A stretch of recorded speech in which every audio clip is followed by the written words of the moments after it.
Hello, everybody. Welcome to the PC Perspective Podcast. It is episode 846, being recorded on November 26, 2025. I'm Sebastian Peak. I'm Les Nessman, your man on the street at the Pinedale Shopping Center, where the excitement is mounting. I'm Josh Walrath, and I have no turkeys to throw. As God is my witness, I thought turkeys could fly. I'm Brett Van Sternberg. And Brett stole my line. I'm Kent Burgess. You can go to patreon.com to support PC Perspective. You may have heard us repeat this refrain every single episode for years now, but it still exists. The PCPer Patreon. And we have some people to thank this Thanksgiving Eve, don't we, Brett? Real quick, Sean E., thanks for the kind words. He wished us a happy Thanksgiving, and he had a couple of special words for you, Sebastian. Don't worry. They were unusually complimentary, not our, people saying the usual things. So he felt a certain kinship with you and in certain areas. And so thanks, Sean E., for extending that pre-Thanksgiving fine wishes. And A. Volts, thank you so much for joining the many, many, many hundreds of thousands of Patreons. No, that's not really that many, but thanks for joining the group anyway. Appreciate it. We do. Join the millions of subscribers to our YouTube channel. Yes. And the hundreds of thousands of patrons. Yes. Hundreds. If you count all of their usernames in pure ASCII code, there are millions. There, indeed. Josh, it's been a while since we've talked to you about Never. A burger special. we got through what? We got through all the earnings weeks. No, I mean about burgers, but you haven't had a burger special. You've had all these sort of non-burger, tangential to burger. Do you have a burger this week? Well, I do have a burger this week, but it wasn't a special. They changed the special thing around, so Wednesdays are now their wing special days. So $1 boneless or boned-in wings, not smoked though. Those cost more. So yeah, I could have had 10 wings for $10 if I so wanted, but I didn't because I wanted a burger. Damn it! And so I got one, and it's the Hatch Green Chili Burger. And this actually, even though they wrapped it up, they did put it in a carton, so it wasn't totally smushed. Hatch Green Chilies, of course, have the primary thing there, and they've got a good spice to them. 7-ounce patty, pepper jack cheese, and I think it's got a mustard on it, a spicy mustard. But overall, it's an outstanding burger, and the fries again were perfect. So I've been really happy with what they were doing with the fries. So yeah, it was a good burger. I'm still full, and yeah, I may need to change the day I do Born in a Barn because they don't ever do any specials on Wednesday anymore. Terrible news. I know. It changes my whole life in a very really does. Yeah. Anyway. We have to make sacrifices sometimes, Josh, and I guess you'll have to go to Born in the Barn on one additional day every week. Or maybe I just go on Thursday and then we go back in time and I see. you look at my post. Okay. Josh's week-old burger special. Exactly. I like it. I think there are other people who do it like that. When you watch Food Network, I don't know if that's all live. I think they might actually pre-tape some of those shows, Josh. So Gosh, maybe. It could work. It could work. You saying that 3-hour roast didn't take place live during that half-hour show? What? Moving on to the PC Perspective news section of the podcast. We've talked about DDR5 for like 2 weeks in a row. We're not going to stop talking about it because every time we do, it goes up like another 100% in price. So Unbelievable. It's like 300% higher than it was a month and a half ago. Yeah. And it's just getting worse and worse. Tom's Hardware, I saw this a couple days ago, had a story about how you can buy a PlayStation 5 for less than the cost of 64 gigs of RAM. Now, this was published 2 days ago. By now, it's got to be at least the cost of a PS5 Pro. Because every time I look... Yeah, Gamers Nexus had a much ruder title today. Oh, I didn't see their latest. Right? Okay. A couple days ago with a Black Friday sale and, what was it, DDR5 6000, which used to just be, par for the course. I mean, of course, DDR5 6000. I don't know what the cast latency is of this G-Skill set, but 64 gigs, $600. And it is not uncommon to see more, like $650, $800. Craziness. You ever notice that there's always something kind of holding us back, whether it's availability of, an X3D CPU or, GPUs have been bad, or, we suddenly get SSDs that jump up in price. Now it's memory's turn. Memory, sure, you would have the huge prices when a new type was introduced, whether it's DDR2, 4, or 5. You always had that big jump. It was double the price of the previous stuff. But holy cow, I've never seen a jump like this. And we can pretty much all blame it on OpenAI and their $500 billion Stargate thing that they're hoping to complete by 2030. And if you look at some of the agreements there, it's grim. I mean, they're essentially asking for 40% more wafer starts per month than the two companies they did their deal with, 40% more than what they make combined. So they're sitting at around 500,000 wafer starts a month, and they want 900,000 to be able to fulfill what they're trying to do. And I kind of went on a little Twitter rant last night about OpenAI and how they're doing business. And I mean, they're, of course, losing money hand over foot, and they don't expect to turn an actual profit until 2028 and 2029. And that's a long time to go on investment money to now to have AMD and NVIDIA help shoulder the burden because they're now investors in OpenAI. And it's just... It's not like Enron, because Enron obviously they were doing bad stuff, but OpenAI actually has a product. They're just not a commodities type broker. But what they're doing with their partners and what they're doing to the entire ecosystem, it's kind of scary. And it's a very aggressive roadmap that they have going through 2030. Mm-hmm. And I just don't know if... As long as that investor money still keeps coming in. Because this actually reminds me a lot more of a guy named Elon Musk and a couple of his ventures. Because you had Tesla, which doesn't make money. Never heard of it. But was just a darling investment, unbelievable valuation, so much money coming in. He's incredibly highly paid for a company that I don't know if they've ever broken even. Maybe they've broken even once. And then SpaceX. Yeah, then they gave them a raise to make sure they couldn't. SpaceX is the future. We don't need NASA. We have SpaceX. We're going to go to Mars. This is everything. So between electric vehicles changing the world, saving the world, and colonizing Mars thanks to his incredible vision, that all fell off a cliff because of political affiliations and a complete implosion by the guy. So it happened really fast, it seems, because now it's the brand equity has been tarnished, probably can never be repaired. Yeah, but what SpaceX at least, and not trying to defend a guy who's a trillionaire or something close to that.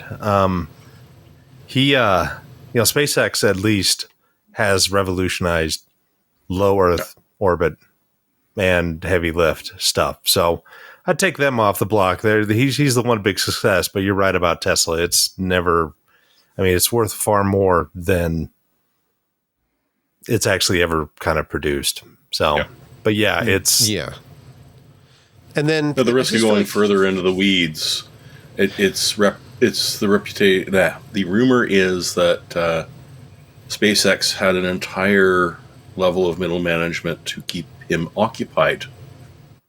Oh, yes, this is a brilliant idea. Why don't we go and do that and over here and let the engineers do the things they need to? You're brilliant. Just come. Yes, we're going to go tell you how brilliant you are for this new thing, and then we'll lose it in the paperwork. Sorry. Yeah. Oops. But going back to memory, yeah, we're not going to see pricing go down seemingly any time soon. No, we're not.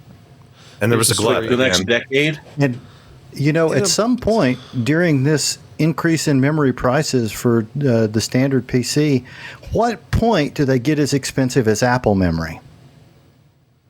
At some point, it's going to happen. I think it might happen. I think it might. I can't imagine. I can't imagine what Apple memory is going to go up to. I know that. Yeah, I invested. I invested some months ago. That is literally. Is that 64 gigs? It's 32. Oh, okay. 32, so you're only holding up about $6,000 right now. Of 6,000 DDR5, 6,000, of course. But it's Trident Z Neo RGB, of course. You realize there's going to be a home invasion on the podcast as someone comes to steal this. I may need to keep this new in box, right? This is like an investment grade at this point. That's your retirement right there. Don't touch it. I'm thinking maybe I just set this aside, and I never opened this. So this is good. I've got a Team Group 32 gig 7600 kit in the closet over there. Trident Z Neo RGB though. That's pretty good. Hold on to it. Bought several months ago, like earlier this year. Yeah. Oh, I don't know that it's like showing a gold bar on the internet. I think by weight, it's actually worth a lot more than gold. Is EDO memory still worth anything? No, I don't think so. Okay. I wish it were, though. I wish all memory was worth a lot right now. It's like showing a gold bar. I have you got some SDRAM 100 full of SDRAM, so that would be great. But yeah, if you're out there in the audience and you have 64 or, heaven forbid, 256 gigabyte kit, DDR5, you could probably buy a car. Yeah. So yeah, not a great car, but a car. Yeah. I am moderately regretting my decision to go with 32 gigs of RAM when I made this new system. Not enough. Because honestly, it is kind of enough for what I do. But I'm not going to 64 anytime soon, am I? No, it's no longer an option. But you're probably thinking, I could always buy 64 if I needed it. No, not anymore. All right. Official prediction time. How long will it take for DDR5 memory to go back to where it was? About the time we get DDR7. DDR6, I was going to say. I think we're going to see some price weakness in 6 months, and it'll start going down. And at about 9 months, it may get within 30% of previous lows. But I don't know. Because the person who may actually, not the person, but the people who may actually make some good chunks if they think wisely is Micron, because Micron does not have an agreement with OpenAI as far as I know. Yet. And they're the next major one after SK Hynix and Samsung. And then Crucial will fall. Well, no, Crucial's going to do well because Micron's making all their ICs. No, they'll be the next one to fall. Every time I check on my recent review, because I was just shocked by the price when I posted that review recently. And then every time I double check, it's even higher. So I added a little update a couple days ago. It's like, actually, this memory is now $347.99, not $326.99. So it's just, it'll keep going up. It'll be over $400 soon. And just look at the stories out there. Here's one from Tech Power Up. Framework has halted the sale of standalone RAM. You can't even do it. They've anticipated increasing memory prices. Well, no. I think this is especially poignant coming from the company that advertises upgrade your laptop when you want. Will no longer sell you the RAM upgrade so that they can continue to actually sell finished laptops with RAM at all. Exactly. Okay. Here is, you recall last week we were talking about this, and I said that the 8000 DDR5 8000 kit of 2x24 that's in my PC was $550. It's $842.90 now. Of course, that's free shipping from Israel because Newegg is sold out of it. We're so boned. I don't think the PC market realized how boned it is by this one company that's promising the moon. Honestly, it's not so much the PCs right now, although, personally affects me. It's AMD and the next generation of consoles. How are you going to source the RAM you need for the next generation consoles, which are not that far off anymore? That AMD was kind of really counting on because they're selling the GPU and the CPU into it. Microsoft and Sony, they do things far out. For example, why do video cards not cost more right now? Because they bought the memory with the GPU and bundled that into the card 6 months ago at the prices that were reasonable. It's funny you should ask guys that question, like Microsoft and Sony. They will start pricing out components for their new stuff a year in advance and get contracts in that you will supply this amount of ICs for this amount of money for X amount of time. So that stuff I'm not as worried about.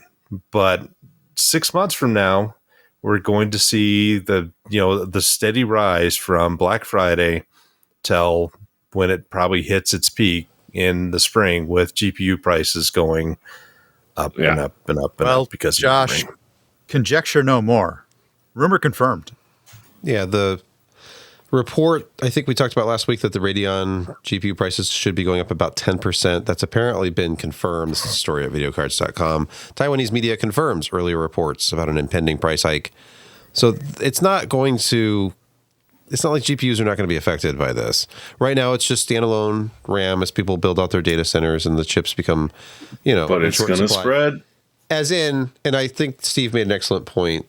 It's not exactly like it was short supply. I think it was Steve from Gamers Nexus. Somebody was talking about this. This stuff has been sitting around. It's not like these DDR5 5600 CL38 kits were just flying off the shelves. All of a sudden now they can get like $200 a stick for these things that were collecting dust in a warehouse.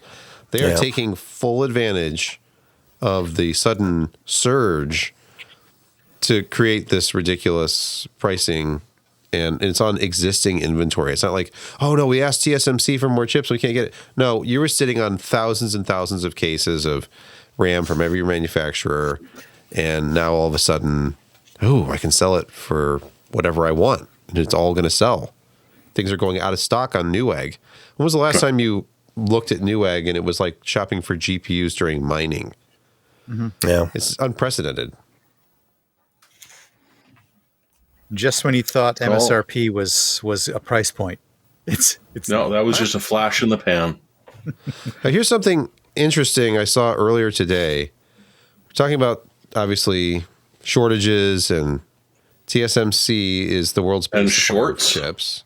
18 hours ago, Tom's Hardware, TSMC confirms September power outage at Fab 21, Arizona. Loss of wafers and financial impact unclear. So there was some kind of event. They actually had to shut everything down. And whenever that happens, even if it's for only a couple of hours, it takes a long time to get everything back up and running again, and you lose wafers. You could lose a lot. I believe we mentioned a rumor about this, like shortly after it happened back in September, but it was never confirmed until now. Yeah. And that's bad. The buildings didn't shake, but the power still went off. Oh, there was an earthquake? I thought it was a natural gas. No. It's not like an earthquake. No. Remember when they lost tens of thousands of wafers in Taiwan when they had a major earthquake that affected multiple fabs? That was a bad day for TSMC. And so just reading over quickly that article, it looks like power was never actually lost at the fab, but there was another supplier of the gases that are required in gases. And so, stuff wasn't delivered. And if you don't do things in the correct order in timing wise, then you may have to throw wafers away. Going back to a question you asked about predictions of when it will return, I think there's sort of a two-pronged answer on that. One is when the stockholders of OpenAI decide, we've put all of our money into this company and we're getting nothing back so far, and they're telling us it's going to be another 2 or 3 or 4 years, and they start pulling their money. Or when someone decides that OpenAI has gotten too big to fail, and then, as Josh so eloquently put it, we are all boned. Well, the thing about OpenAI is it's got competition in the software thing. They don't have a monopoly on there. And so there are 4 other major companies that are all doing stuff, including like Google and Amazon and whatnot. So, Alphabet, they did. If OpenAI goes belly up, then the people really holding the bags are going to be AMD, NVIDIA, and the 2 memory guys, because if OpenAI folds, and they have not only ramped up production, especially in the memory, which ramping up production like that at a greater 40% to try to meet demand, that involves a lot of capital costs and money. And if suddenly OpenAI doesn't exist and says, hey, we can't pay you for the wafers that you did for us, and good luck, and suddenly we have this massive oversupply, and Samsung's going to take a hit, SK Hynix is going to take a hit, AMD, who has moved a lot of their production over to EPYC as well as their MI stuff, they're going to take a hit. NVIDIA obviously going to take a massive hit if their primary customer just goes. Yeah. And that's where I was going with the too big to fail, because all of these monster companies, the first $5 trillion company in world history has a huge stake in this. Do they get too big to fail? Will Jensen decide to let them fail, or will he just keep pumping more and more money into it? It's not good. Regardless, none of it's good. It's going to be really hard to bin down some Blackwell chips into the enthusiast market. Like, that's just going to hurt. Yeah. We'll just slash 2 zeros off the end of that and sell it. Moving on from DDR5 and OpenAI, a story from Ars Technica. Now, if you've ever had any dealings with HEVC, you'll know that by default, until you go to the Windows Store, you don't actually have support for it on your Windows PC at all. You might have some software solution that can handle this, but often you will need to install this. Even though modern processors have like H.265 support baked into them and can do it, they can decode it in hardware. Here's a story about Dell and HP removing HEVC and H.264 from laptops, despite the machine's processors having the integrated support. From pro-branded laptops. Right. Ouch. So if you're doing it from your bottom level, okay, fine. They're never going to notice. When you're doing it from the pro-branded, which a business is buying, which an independent developer is buying, they're going to notice. And you know why? 4 cents. It's because of 4 cents. There is a royalty to be able to enable or to able to use HVEC or H.265, because, you've built the hardware to do it, but the guy who owns that codec, he developed it, and God only knows it's who owns them at this point. I never actually bothered to look that up. It's going up, though. So that was the thing. But yeah, it's going from 20 cents to 24 cents. Oh, okay, so that's the 4 cents. Okay. That's the 4 cents. 24 cents. When you're talking about millions of laptops sold, yes, That is a lot of money. But it already was a lot of money. I mean, they're charging companies a lot of money to rent these laptops. Like they're usually some kind of a lease deal. They don't actually buy them at these big companies. It's like you can't just add that to the lease. Like, oh, by the way, and plus 24 cents for HEVC and H.265, which is used for things like video conferencing and, blurring the backgrounds and stuff like that. It's not just for watching video. No. And HP and Dell spokespeople both basically had the same thing to say. It's like, oh, it's available on select devices. And Dell says, yeah, it's available on premium systems. Like, right, you have to get a discrete graphics card systems? And a 4K panel and Dolby Vision, and then we'll enable it for you. But if you just have instead of buying the $1,000 model, you've got to buy the $2,000 model. That way we can make up that 4 cents. But can I get the 2,024 cents model? No. Did I read that they were actually going to disable them and an update in that for owners that already have the laptop? Yes. These were working. That made me mad. These were working, and all of a sudden, sorry, bud, why it don't work no more. The background blurring not working. Oh, because HEVC was removed from my machine from HP's update.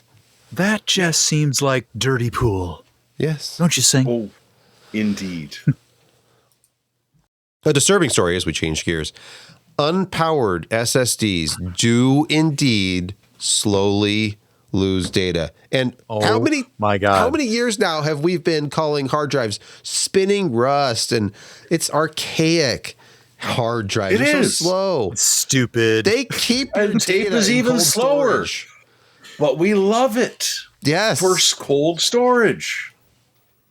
Wait, so this is new that you guys knew about SSDs?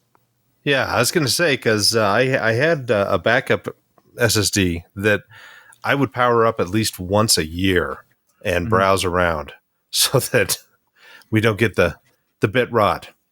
I now have changed it to a Synology NAS with 4 spinning rust drives, so I don't have to worry about that anymore. For real sustainability and longevity, you've moved to spinning rust. Yes. And next year, Josh is getting tape. So this is not news. But what was worth posting about, and... Oh, no, this wasn't the one that annoyed me enough to not post about the HVAC.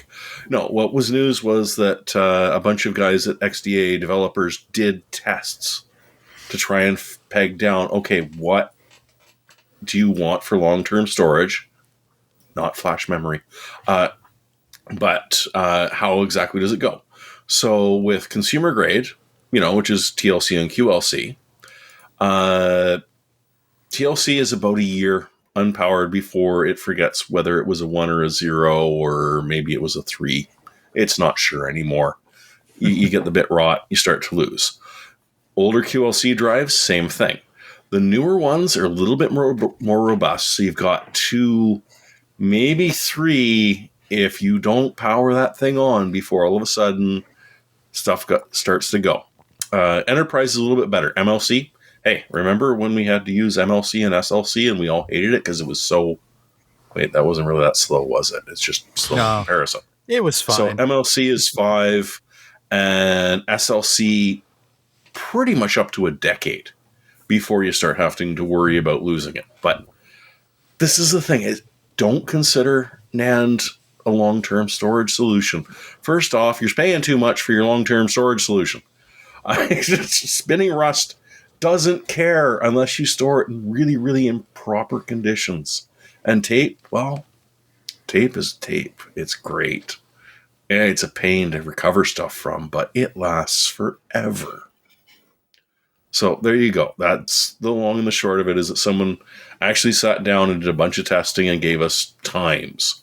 But yeah, long story short, if you've got an SSD that you have stuff on, power it up at least once a year. Just plug it in, give it some juice, make sure it's still there, and then back it up somewhere else because, it's onto what anymore? Oh, I know. CD-ROMs. Stone tablets. But only the really good CD-ROMs, and then True, the ones that for 50 years. The ones that are, Yes, like the verbatim no acid archive or etch whatever they were. label on the front. that's correct. Don't write on it with Sharpie. I think like Cuneiform I Forum is going to make a comeback. You know, if it weren't for writings in stone, we wouldn't even be able to understand certain languages. There's a lot of stuff that dies over time, like all of our data. Everybody switched to SSD only. All their data will be gone. Well, the best part is that even if you do find that perfect medium, sooner or later the interface will go. And the data's there, but I got no idea how I'm supposed to interface with it. It's always a bridge too far with this damn hobby. It's SLC, it's really fast, but it's expensive. So multi-layer cells. Single-layer cells, expensive, but reliable, fast.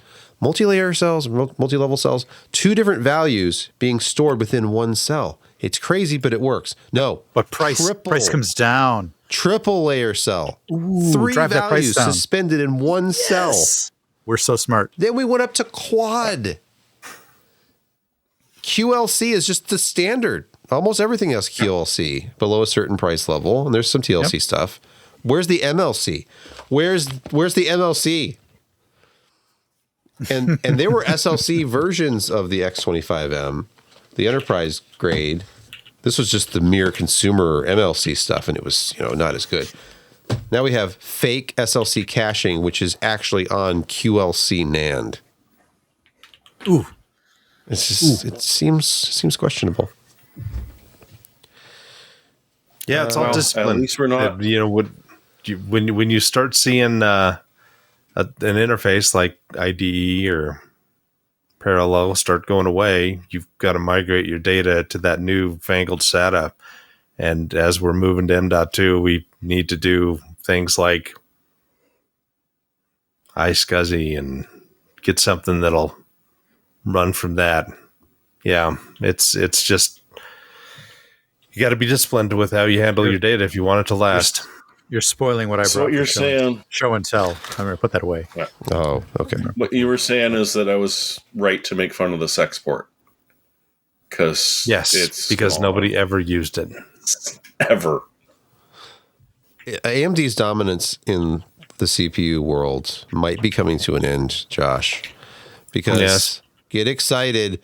Intel Nova Lake, if we misinterpret this, has 3D V cache, right? 144 megs of big last level cache. Finally, bLLC. Intel's back on. We'll be back on top again, crushing AMD. Yeah. Big. But it's big cache. It's not a 3D V cache. So with AMD, 4D. they put their am I on mute? No, I'm not. No. They put their cache on top, and now with the latest ones on the bottom, and they have hundreds of connections in between the CPU and this 3D V cache. So it's a tile with Intel, and we don't know the connectivity. They use it as a last level cache, not an extended L3 like AMD does. So it's going to be another jump from the L3 cache to go to this last level, or L4, whatever they want to call it. So it's going to be slower. It's not going to be as fast, but it's still faster than going to main memory. So it will improve gaming performance and could be significantly. It's especially faster than going to the main memory you can't buy because it's too damn expensive. Yes. Yeah. Mm-hmm. We just need to have all the RAM on the CPU. That's we don't have to worry about next. this anymore. Yeah. Say Apple does it that way. So are we all ready to move on to a depressing segment that really doesn't have any place in a special holiday episode? But we're going to do it anyway. Welcome to Insecurity Corner, your weekly reason to drink. In our first story, a massive Cloudflare outage was triggered by file that suddenly doubled in size. This is from the 19th. Not the latest outage today that knocked out a bunch of services, including Epic logins. Something else. This came from within the house.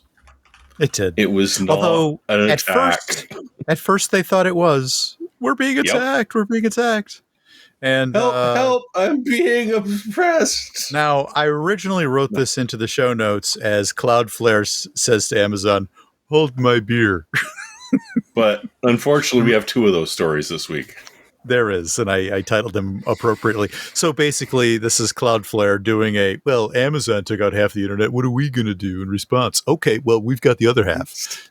Basically. I remember that morning trying to access financial institutions, news sites, and it was carnage all over the place as Cloudflare. One of the reasons I love living on the West Coast is it had almost been completely fixed by that point. Well, it was hours, and just like the last Amazon outage, not so much, but this one was okay. Yeah, I mean, they're caching versus source, but anyway, the point here is that they sort of ate themselves up with a definition file that more than doubled in size, and they just could not handle it in their management. Well, to be fair, that would be a good security thing. I'm sorry, this file, which should never grow beyond, a little bit, suddenly did a Grinch thing and its heart grew 4 times that day. That's suspicious. They should have put a check on that. But yeah, they definitely should have. And maybe not done it in prod, because it was a change that they made that you need did to understand lead to this. That when they're doing this stuff at this scale, here's a little secret, kids. There is no QA. There is no dev. Pre-prod. There is no dev. There is no dev. There is only prod. You cannot duplicate something at this scale as a pre-production. And this is the world we live in. Yeah. So yeah, it could have been a horrible attack that took them down. It was just that they shot themselves in the foot. Yeah, they Next had time, duplicate entries and WhatsApp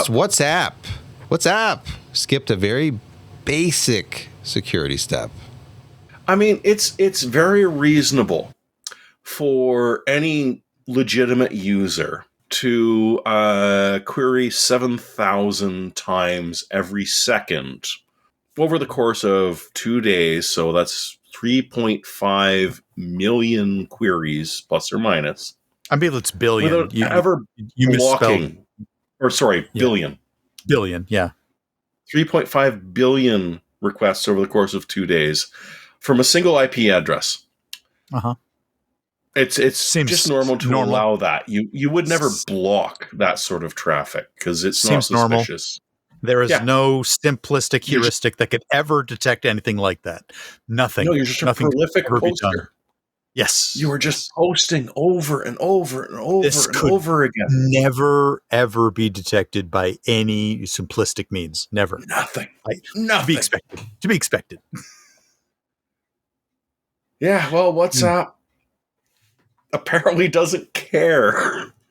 Because that was the thing, is that a bunch of security researchers, I think these were Austria, just used Google's lib phone number, which you can just generate random phone numbers, fired them at WhatsApp to see if they get anything back. Now, the good news is that WhatsApp likes you to have new connections. So anyone who pings your phone number that you've associated with your WhatsApp gets your name, and anything you've added to your public profile, be it a picture, be it some description of what you like to do that totally couldn't be used for social engineering at all. And yeah, so they did this and then queried WhatsApp to say, hey, what's up? We shouldn't be allowed to do this, and yet we did. And Meta was like, yeah, I guess that was probably bad of us to do. Did you not notice us doing it? Maybe. We didn't really feel like following up, though, and we're just blocking that IP to see what happened. So, thankfully, Meta is now working to resolve this very basic, simplistic security thing that since the inception of rainbow tables, you should bloody well know about and just not allow. But hey, who cares? Apparently. Well, Discord chat applies Hanlon's razor. Look it up. Yes, never attribute to malice what is adequately explained by stupidity. Right, exactly. This does not necessarily mean 6-7, by the way. Oh, God. And this is something you should live by, because don't assume that person is being a complete and utter smeghead. They might just be an idiot. Yeah. Yeah. Which leads me to the question of why stupidity only hurts other people and not the person that is stupid. It should immediately hurt somebody else. Yeah. Speaking of holding my beer. Next, D-Link warns of new RCE flaws in end-of-life DIR 878 routers. So, don't buy TP-Link. Oh, don't buy Asus. They're all horrible. Go to... Yeah, exactly. Giga? Yeah, basically, D-Link, following fast on the heels of Asus, says, whoa, hold your horses there, Asus. Hold my beer. Let's just make sure that we've got a router out there that can be sort of totally wedged. That's in a whole bunch of people's hands. So this is the DIR 878, which reached EOL in 2021. But that, doesn't matter to a lot of people. They're probably still happily chugging along with it, thousands and thousands at a time. Basically, the number of installations of this router probably equals the number of patrons we have, and it's at the hundreds of thousands, as we all know. If you have this, you should probably throw it far, far away from your network and bury it in a bog and go get something new. But they're still trading on eBay for $50 or $25. They're still readily the price available. Goes down really quickly. You know what? Get my discount router. To quote, I've got volume sales. To quote a famous person, there's a sucker born every minute. Somebody is still trading in these. Somebody's still running them. That was like almost 100 years ago, mate. Yeah, sucker is born every millisecond now. The D-Link, check your router, get rid of it probably. You can see 878. Yeah. Let's move to gaming quick hits. NVIDIA pushes out a hotfix after the Windows 11 October update. Not the most stellar update of all time, of course. The Windows update still causing headaches for users of Microsoft's flagship operating system, and possibly only operating system, I might add. One Windows to rule them all. And there's a hotfix that was run through a abbreviated QA process. Reading this report at the Register. So they go on to say that the Windows 11 October 2025 update has not been Microsoft's finest hour, and the hits keep coming. So hopefully, if you're one of those lucky people who not only can afford DDR5, but also a 50 series, a 50 series CPU, you're just rolling in money. Oh my gosh! It's your mattress is lumpy because of all the cash you have stuffed in there. Then, unfortunately, you were also having subpar gaming performance. Tears. It's gonna be okay, guys. Microsoft hasn't even acknowledged this is a problem yet, but NVIDIA's already fixed it. They have a hot patch. Yeah, fix this problem. Fault. Soren was our friend. Soren, thank you. Yes. Ah, yes. He had an eye on you. Indeed, he did. And he was very, very prolific with the Photoshop. This was before AI. That was not a Photoshop. Wait, Jeremy. Was he an AI? I don't know the last time he's been around, so it's been a while. Maybe he was Jim, because Jim. I don't know where Jim is, and I don't know his body, or his body. We do not have any parts of him. We do not know what happened to him. We disavow all knowledge. Yeah, we're not going to. Fine. Yeah, we shouldn't go into any more gory detail. He's doing fine. No. He's not in a barrel in the end zone of a football field in New Jersey.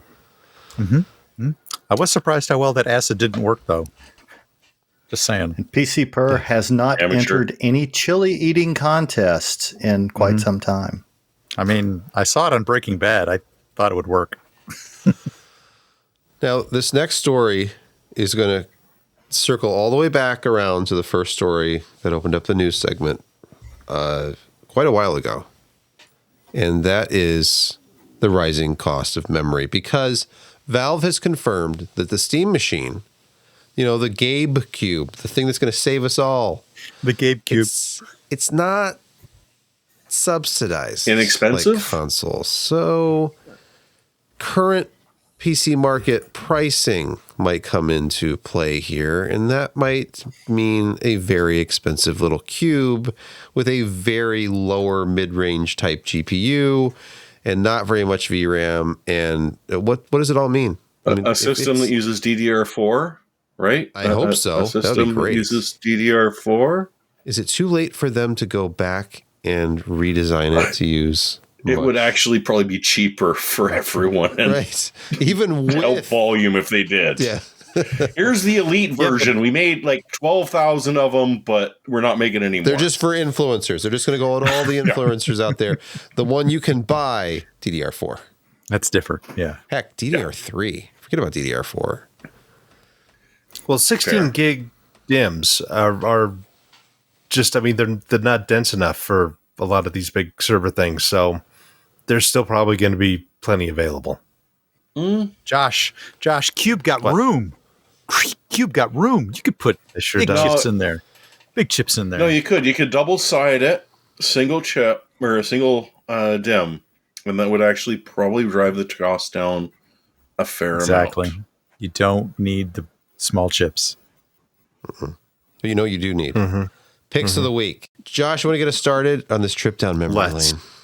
Okay, so you may not remember this one, but it is a GeForce 2 MX400. This is one of the first dual output, 64 megs of AGP. 64 megs of RAM and on AGP. And this is entirely complete. And, I remember I was a big proponent of the MX. I thought it was, even though it didn't have DirectX 8 capabilities as a DX7 GPU, I thought that, performance and, some extra features were all good. And then, I grew up and decided that wasn't such a smart thing. So cardboard, whoops, I'm dropping everything. I feel like those food people who, show their plates and everything slides off. If you remember VisionTech, the original VisionTech, this thing had a hunky cable for its little breakout box. You had the cable back, S-video. You could do input, video capture. That thing is a beast. Color coordinated. Came with the remote. And for some reason, here's the audio in cable. This was a different time back then, back in 2002. Can't remember exactly when this was released, but yes, the star of the show. The dual DB15 GeForce 2 MX. Look at those. Dual output. This was a heck of a product at the time. And if you wanted to run two monitors and have all these video input capabilities, plus be able to game a little bit, because it did have 64 megs of SD RAM. I think it was SD RAM. I don't think they went to GDDR at this point. So, yeah. Pretty cool stuff. This was a fun one to review way, way, way back in the day. And this little chip here was where a lot of the magic happened. That was the input, the video input encoder. So that's my little trip down memory lane. Makes me almost want to try it out again sometime and see if it still works. The caps still look good, but that doesn't mean anything. Wonder if I can get some drivers. You can go to philscomputerlab.com, and he has a library of all the drivers from days gone by. Well, not only that, but I do have the driver CD. Yeah, but what enthusiast uses the driver CD? Yeah, WinDVD, copyright 1999, What enthusiast 2000. doesn't have a DVD or CD drive? That's true. Yeah, I've got a CD drive. Well, and because this is pressed and not burned, It's probably likely to still work. Yeah. True story. I was at my in-laws' house. My father-in-law was using his PC, and I started hearing this horrible fan noise. I was like, whoa, you got a fan going. I'll have to get you some more fans. He's like, no, that's not it. And he kind of pointed to the end of the case. I'd completely forgotten he had a 52X CD-ROM drive installed in this thing. They sound like a jet engine. It's a pretty current Intel system, but he's got a 52X, and it just, I was like, I forgot how loud those are. Oh, that noise. Yeah. Can you hear Holy that cow, the noise? smell. The smell on this thing. I remember That's a being blown present when a capacitor. Diablo CD exploded in one of those 52X drives. Was that an urban myth? Or was that real? No. That was it real. happened. I lived through an exploded DVD as well. All right, Jeremy, your turn. Well, now I'm thinking I should try to degrade my Hopeye card, because I do have one of those somewhere here. But no, I went for my first and most beloved gaming mouse, the Logitech MX518. Back when gaming mice were just becoming a thing, they didn't have umpteen billion buttons on them. They didn't require software. You had 2 extra buttons on the side, programmable in mouse, DPI up and down, and an extra button. This thing saw me through Unreal 2004 or Unreal Tournament 2004 and onwards. The man that we definitely did not have anything to do with death and dismemberment and chili contests did actually buy me the remastered version, which I use when I'm working from home. It's not the same, because if you can see, I have literally torn the bottom apart, unscrewed this thing, tried to replace the switches inside of, well, the main switch, which, yeah, it did not go well. So I hold on to it more for, just the memories that this thing, the things that I've done while holding this in my hand, the games I have played over the decades. And one day I might actually replace the switch properly, unless I totally destroyed the board when I tried it the first time, which is a possibility. But there are some things that hold a lot of memories, and this is definitely one of them. The MX518 has been. It can never be spoken of. No, I would not talk about it. I definitely just going to give you the overview. Mm-hmm. Thank you. And now, because you didn't get the memo, Brett, I think you don't have something to show and talk about. I don't know. This technically sort of counts. You do? Okay. I do. That was on the list. I know. It's not on the list, but I do have. Well, no, the Stranger Things Hellfire Club did sort of fit with it, but I'll bring that up in a second. But real quick, this used to be the interface of choice for the discerning connector of drives. If you were a real aficionado, scuzzy bastard, you. Oh, there it is in its pristine environment. Yeah, they used to actually send the cards out this way.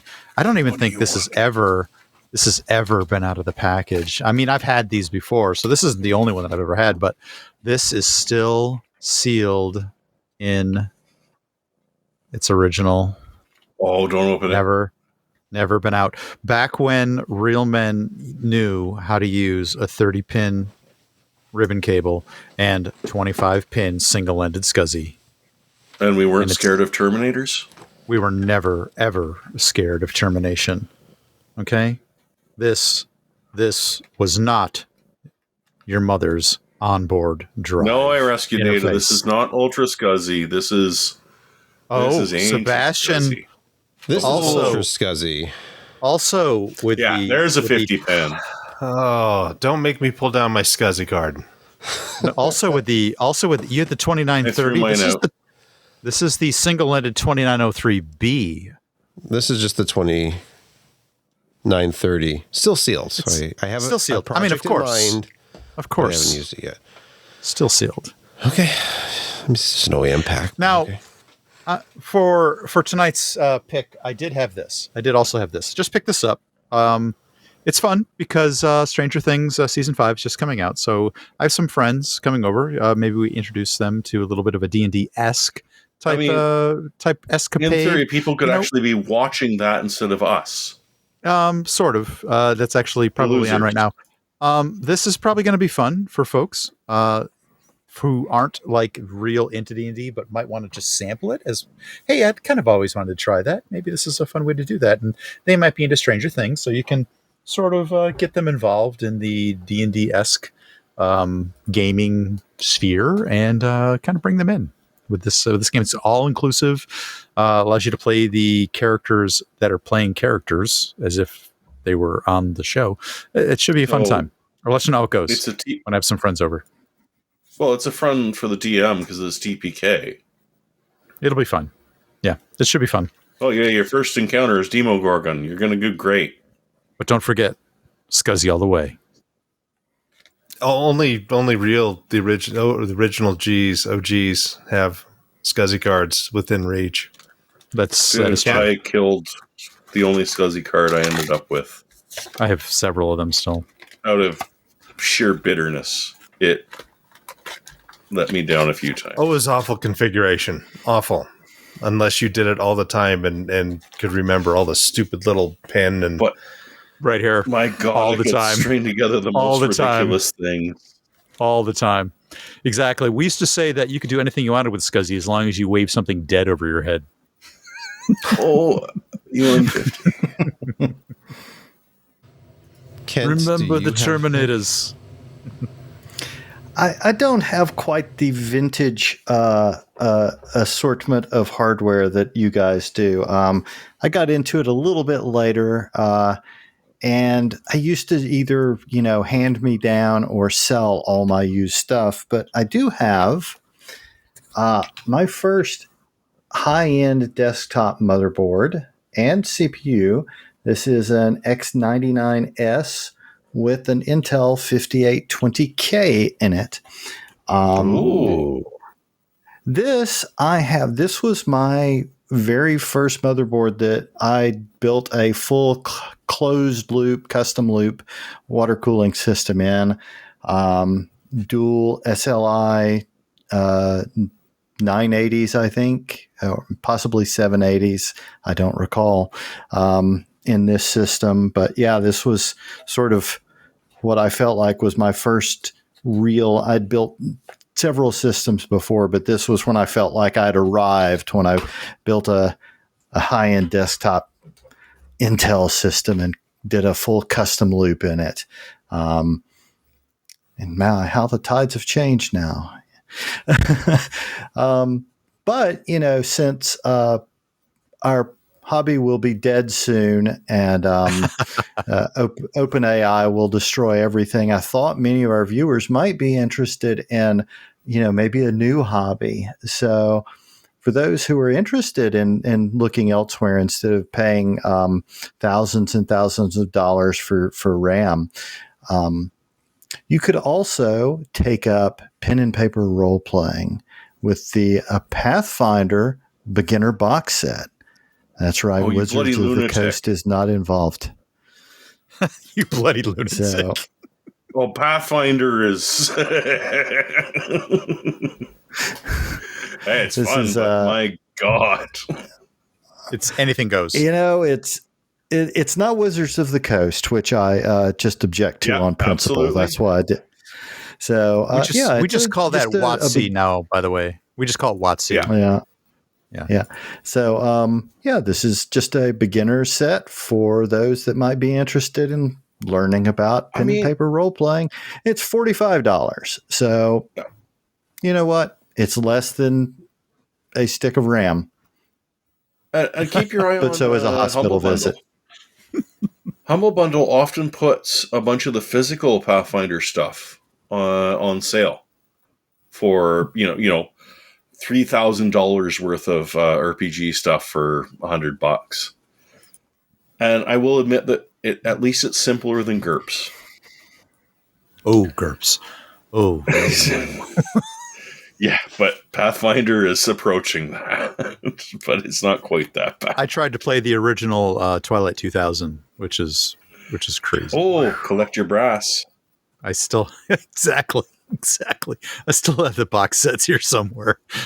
Oh, nice. Now, here's the question: since it's 2025 now, is Twilight 2000 considered a historical role-playing game, or it's considered a retro apocalypse? Depending on which country you live in at this moment. Yeah. Back when I played it, seemed like the future. Yeah. Hey, give it a few years and Cyberpunk will seem like quaint. Yeah. And the original one, not the new 2070 one. Shelf scan mode. I mean, the original one is in the past now too, so. Yeah, it is. It literally is. Yeah. So it's the first Blade Runner. So drop my laptop. There's a lot of things in the past. Real quick, I have a pick, and it's just the stuff that's behind me. I'll just move out of the way, move the microphone. So you can see on the desk, if it will focus, an assortment of different things, including this random SCSI card that I grabbed just to try to show up Brett. And my point here is that you can actually have a lot of fun, probably more fun than you ever thought possible, if you just get yourself some old, cheap Windows XP era computer. It's like a Pentium 4 box or something that you can connect any of these peripherals to, whether it's game port or USB, and go racing, flying, whatever you want to do. And some of these are actually great. Like the Sidewinder 3D Pro is a fantastic joystick. This Gravis Blackhawk Digital was actually my first joystick I ever had. Not the greatest, but I played X-Wing with it, so that's all that mattered at the time. Yeah. And I played a lot of NASCAR 2002 with this, of all things, the Momo Force, which, and by the way, Papyrus Racing, those games are unbelievable. And super cheap. And so, you can put together a system for $80 and then find one of these, not necessarily in the box, like, an idiot like me would do, but just a loose controller of some kind. Hopefully not loose. Hopefully there's still some tightness to the wheel. You know what I mean? Yeah, I still have the original Sidewinder 3D Pro as well, and then the upgraded one with a more, ergonomic handle. Because the stick that they had in there was just a straight up stick, essentially, with some buttons on the side and front. My Momo Force box is completely a cube, actually, so maybe it's different from yours. It's interesting. Not quite the same. Is that There's different eras of it, yeah. Yeah. Mm-hmm.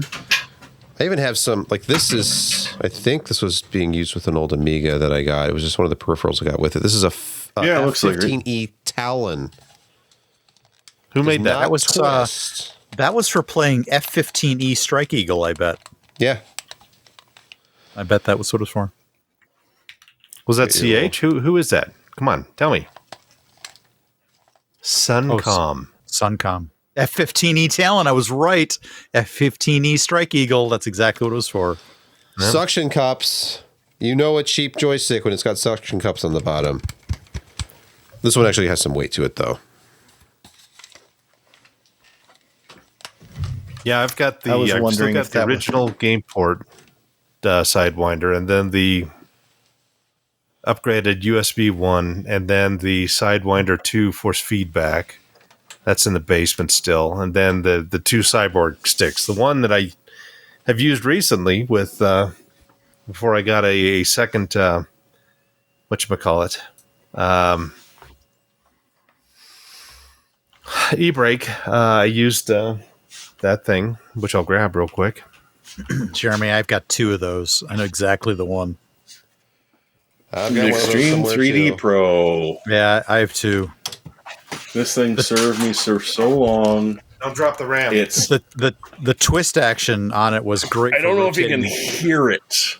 It was great for rotating helicopters in in various. The rotation is the only thing left on it. It actually takes like a couple of pounds of pressure to do it in any other way.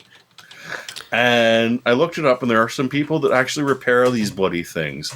Yeah. But you have to rip it apart in a way which may never come back again. I had to replace the central spring. And they were suggesting automobile grease to put in here to make it work again. Yeah, I think about that joystick in like 2003 is what I just had. But anyway. Yeah, I didn't want to buy like a gallon of literal axle grease to try and make this thing work again. And besides, by this point, we'd invented HAL.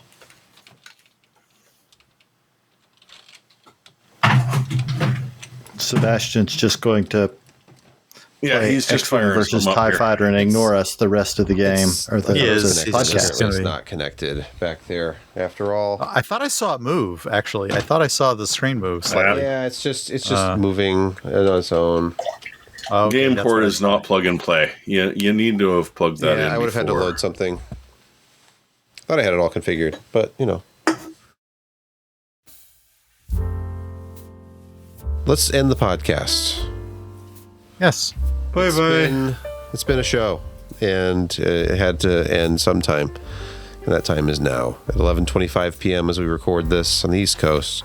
There's a snowstorm going on right now, effective until 7 a.m., and just waiting it out, waiting for the power to go out. Josh, you're muted. I am, but you know what? Happy Thanksgiving. I don't care. Yes, happy Thanksgiving, everybody. Happy Thanksgiving for all. If you celebrate it, enjoy yourselves. I did, like a month ago. It was great. Okay, American Thanksgiving. Watch football, drink, and eat all day tomorrow until you can't feel feelings anymore. Yeah. And don't go back to work until next Tuesday. Right. Give me a nice break. Call in sick all week next week. I'm fine with it. That's just even better. I'm willing to make. Even better. All right. Because way too many Americans were still working today. It was weird. Usually they're gone by about noon today, and that's it. You don't see them till Tuesday. I'm worried about you guys. Hope you can afford a turkey.